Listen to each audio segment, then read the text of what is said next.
I'm back now with Rachel Laurier. She is the author of the brand new book, Black Capitalists, a blueprint for what is possible. Rachel, I just want to start with the concept, Black capitalism.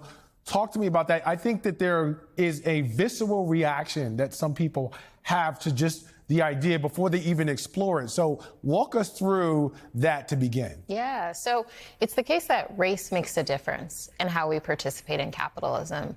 And that difference really teaches us how we can create a more equitable version of the system because of that difference. Especially within the Black community, we all have different economic identities. Some of us are capitalists, some of us are anti-capitalist for a good reason. When you think about the underpinnings of capitalism today, exploitative, extractive, violent, and racist in its underpinnings.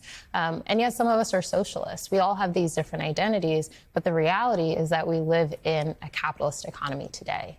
And so the call to action is to really think about how can we reckon with that reality while still kind of engage and participate in the system in a way that can yield new economic outcomes for ourselves. And it's really our critique should be the standard by which we participate in the system differently to create those new outcomes really in service of social good for ourselves and for our communities. I find that that's one of the biggest conflicts is that on one end you have quite possibly the only path or the biggest path to Black liberation, if you will, being through independent economic systems or at least free labor and free market capitalism, juxtaposed against this idea that, you know, from a social advocacy, from a social justice standpoint, American capitalism, as we have seen it, has been one of the primary structures for oppressing Black people. So how do you actually reconcile those two things? Yeah, and you know, it's hard to imagine oneself on the right side of something when you've been on the wrong side or the losing side of it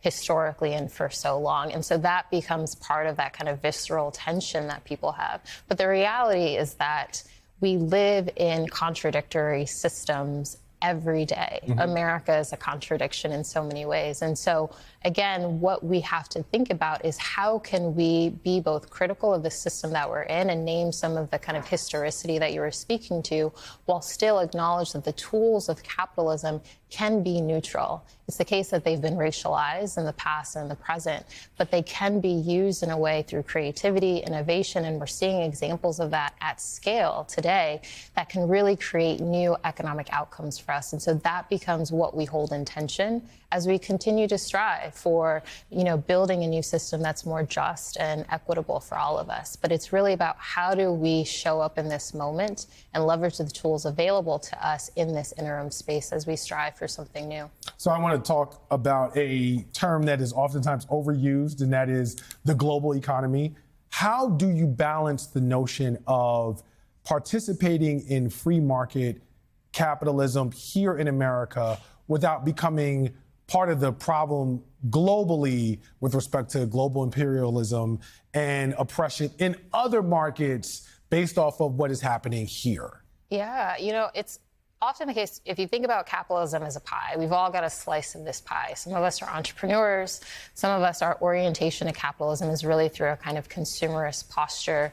Some of us are corporate professionals. We all have a different kind of seat and orientation to capitalism. So within an American context, and how we kind of really bring this down to the individual level is asking ourselves the question of, you know, we vote every day with our wallets and we participate in the economy every day on account of how we transact. So the question is, how do we do that in a way that's going to be less exploitative, less extractive, while still pursuing kind of financial freedom and economic liberation in a way that's not dependent on someone else's exploitation and extraction? And those are ways we can kind of live that ethos out at a kind of very ground level, individual level, that then kind of starts to yield different outcomes at the communal level as well.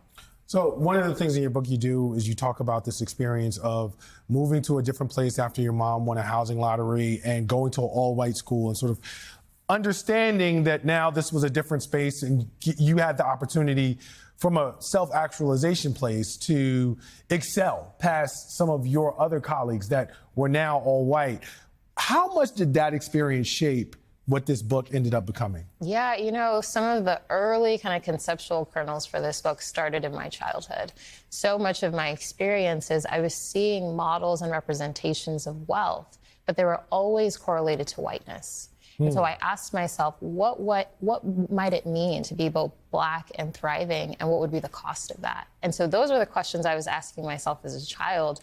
And so years later, to now create this work that shows us and creates a blueprint of how you do that, how you can be both in service of your own thriving and that of your communities, while still acknowledge the tensions and the problematics that are inherent in the system that we've inherited, but we are fully still responsible for. I've got about 60 seconds, and I really want to know, for people who are struggling with the concept of Black capitalism, what's the one thing that you would tell them to open them up to reading your book? Yeah, I would say that, and similar to what I mentioned before, we live in contradictions. And the reality is we have examples and we have evidence of how we can do this in a way that's scalable, in a way that's communal, and ruptures our understanding of capitalism today and how we've experienced it. And so take heart in that hopefulness that there are new opportunities and new ways to do this. And so Black Capitalist really gives a blueprint for that. Rachel Laurier, thank you so much. She is the author of the new book, Black Capitalist, A Blueprint for What's Possible. Thank you for being here on Velshi today.